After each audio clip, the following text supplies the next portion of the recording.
Fucking annoying. Don't!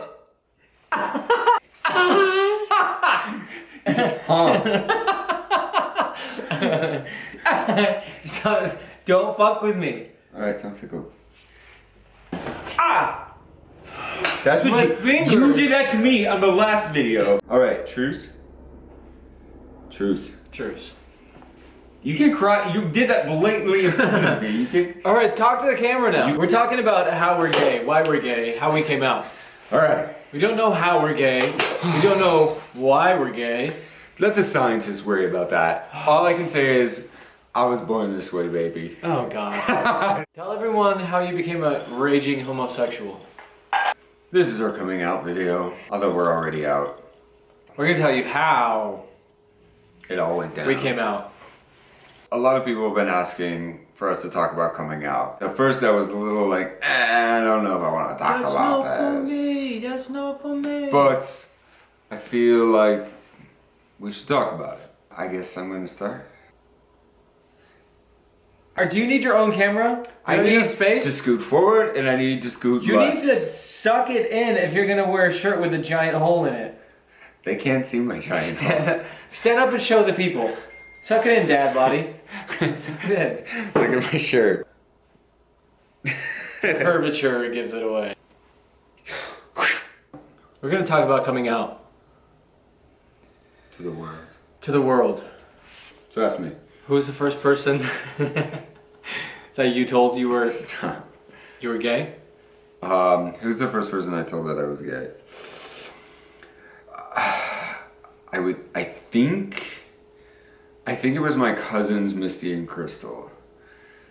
That's who I would guess. I have a terrible memory, but I'm pretty sure that they would probably be the first people that I told that I was gay. We were super close growing up. I was close with a lot of my cousins, but at that point in my life, that was also in high school. But here's the thing, and I'm sure this is the case for a lot of people during the whole coming out process. I didn't immediately go just from like being closeted to gay. For the longest time, I think all through high school I said that I was bisexual. And I think that I know the reason now, looking back. The reason that I said that was because I was so much holding on to the idea of wanting to have like a wife and a family and making kids. And I thought that you had to have a wife in order to have kids and have that family unit.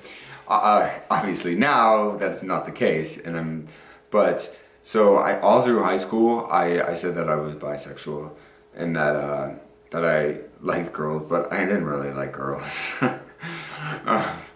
It was like being gay. Sorry, ladies. I knew Not gonna happen. since I was little. I remember being like tiny and thinking that it was some sort of weird phase. I remember going through puberty when I was like 12 and thinking that it was part of puberty, that maybe that I was going to eventually grow out of it, but I didn't.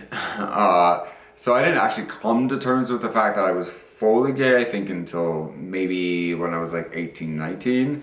But you know what? Should we call I remember coming out to my brother when I was in high school as well. I probably came out to my brother really soon too. So I don't remember who the first person was, but it was either Misty, Crystal, Kyla, or my brother Mikey. One of them. And I know the story about Mikey, so I'm gonna say that we're gonna say Mikey was the first person that you told. So I'm gonna tell the story about Mikey story. and Kyla because these are like, I have two very specific stories about the two of them. So my brother, when I was in high school, I did a lot of community theater, and there was one, and Mikey and I shared a bedroom for a large part of growing up. And one night I was like packing my bag because I was going to spend the night at my boyfriend's house, but there was like a bunch of us theater kids all spending the night. And I remember being on the floor packing my bag, and my brother was laying in bed like as he was falling asleep. And I rolled over and he asked me, "Where are you going?" And I said, "Oh, I'm going to Lucas's house." I said, "Oh." I just kept folding my bags, and he said, "Is Lucas your boyfriend?" I said, "Yeah." And he said, "Oh, so you're gay?" I said, yeah. And he goes, me too. And he just rolled over and went to sleep. And I was like, no. And I was like, no, you're not. But I think that's really, I thank you for saying that. And he said, I know, I'm not, but I still love you anyway. And that was just like how it went down with my brother. It was really like the sweetest thing ever. It was pretty damn sweet. It's pretty sweet. I mean, it almost makes me tear up telling the story. But it was really sweet. And then my cousin Kyla, I remember when talking to her about it, and she, when we talked about it, because I talked to her, I think, a lot about it, because we were really close in high school too. We went to the same high school, and she was a cheerleader and I was a drama kid, but she would pick me up every morning to drive me to school. And we had lots of conversations about it. And I remember one time talking about like having to come out to the family and how I was so scared and nervous. And she just flat out told me, she was like, Matt, they all know. They talk about it at family dinners when you're not there. They know. And I was like, what? I was so embarrassed, but I was extremely fortunate, and I know that that's not the case for a lot of people, especially being that like this was, I mean, like 13, 14 years ago. But so my cousin, I think having that support from my cousin and my brother, or my cousins and my brother and my friends at the time, because I was in the theater department, so I had a lot of like friends that were very supportive. I was very fortunate during the whole initial coming out part. And then I remember coming out to my mom. I came out to my mom when I was 18. And I remember it so clearly. I was sitting, as bad of a memory as I have, I do remember these moments very clearly. I remember sitting at the little like bar, like that's like off in our kitchen. I was off of our kitchen at the time, and my mom was doing something in the kitchen, and I was sitting at the bar. And I remember telling her, and her just being like, yeah, I know, and I love you. Everybody knew. Oh, Mama D. But she was so sweet as well, and she just, awesome. And it was cool because she had my back, because obviously my dad, like, I think the dads are always a little bit more hard, like a little bit, it's more difficult. So she was very respectful, and she said, you know, are you going to tell your dad? And I said, yeah, I want to tell him, but I don't know when or how, but will you let me do it? And she was very supportive, and she said, of course, I won't say anything to your father, and you can do it on your time, and I love you, and all those things. And then eventually, I told my father, I remember my parents were going through a divorce, and I was driving to a movie to meet my brothers and sister, and my dad and I were in the car together, and I said to my dad, hey Dad, like, are you gonna be around later tonight? I wanna come over, I wanna talk to you about something. He was like, yeah. And we kind of sat in silence, and he said, but Matt, if you're gonna tell me you're gay, I already know, and it's cool. Oh. And I love you. Every time I tried to come out to somebody, they already knew. So anyway, my dad said, I already know, I love you, let's not make it a big deal. And that was kind of it. And then we went to see the movie, and everything was cool. It's too close. Ask me a question.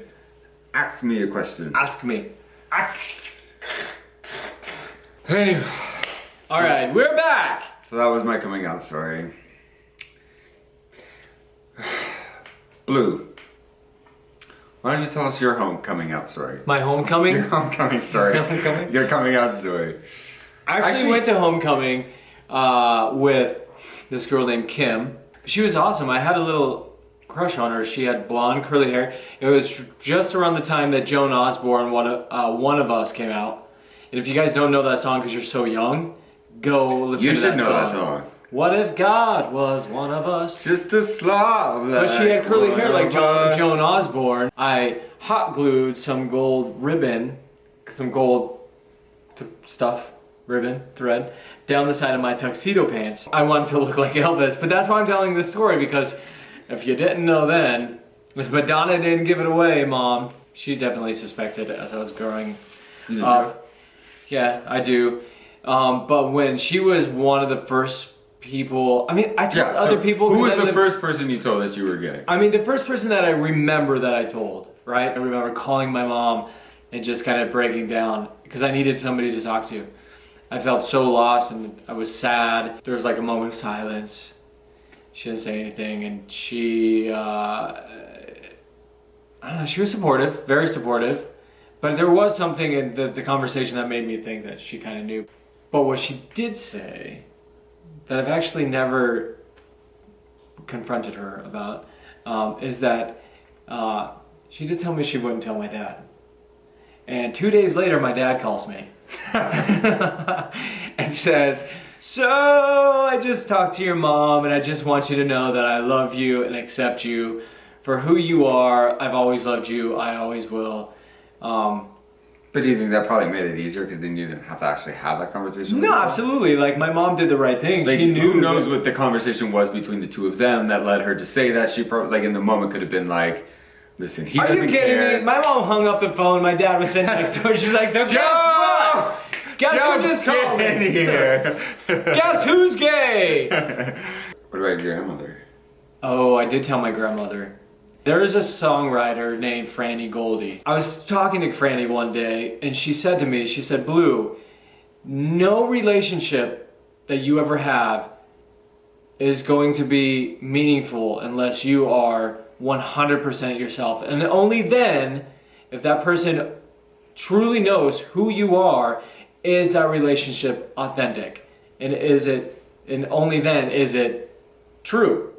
And I was like, okay, yeah, whatever. Hung up the phone, and I thinking about it for days. I was thinking about what she was saying, and I was like, she's right. Like, the person that my grandmother loves, and we talk on the phone, and I go and see her, and she says, I love you, and she slaps me on the cheek, she gives me a kiss, she sends me with cookies. That person is not who I really am. I called her one day, and I said, Grandma, I have something to tell you. After the pause of silence, she said, you know what? You're my grandson. I've always loved you. You're my grandson. And I just remember feeling relieved.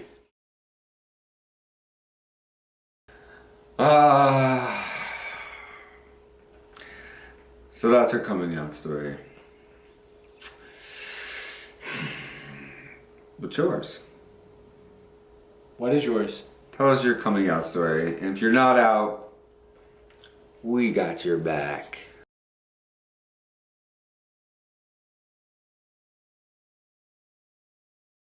Yeah. We're obsessed with him, and it's just like, my son.